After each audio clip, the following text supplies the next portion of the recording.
أقوم ويبشر المؤمنين. ہے تو بہت مشکل سوال ہے یہ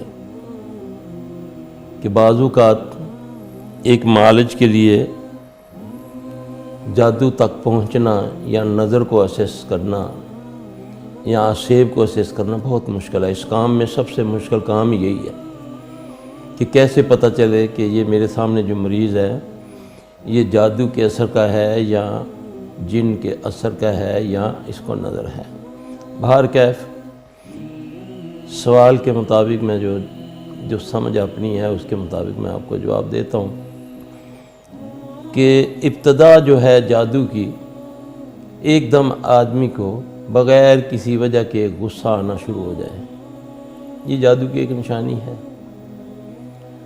دوسرا، اچھا بھلا کام کرتے کرتے ایک دم کام سے دل کا ٹوٹ جانا، چڑھ جانا، سستی، کاہلی، بیٹھا ہے تو دل نہیں کرتا اٹھنے کو، گھوم رہا ہے تو فضول گھوم رہا ہے، سمجھ نہیں آ رہی کیا کہہ رہا ہوں، باتیں کرتا ہے تو کرنی شروع کر دیتا ہے۔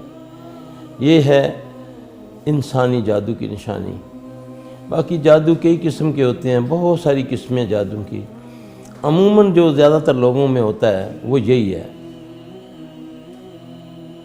میں نے جو آپ کو نشانیاں بتائی ہیں، بعض اوقات یہ نظر کے مریض میں بھی ہو جاتی ہے۔ بہر کیف اس میں فرق ایک یہ ہے کہ جادو کا جو مرض ہے یہ آہستہ آہستہ اثرات کرتا ہے انسان پر، جبکہ نظر جو ہے فوری طور پہ اثر کرتی ہے۔ إن هذا القرآن يهدي للتي هي أقوم ويبشر المؤمنين الذين يعملون الصالحات أن لهم أجرا كبيرا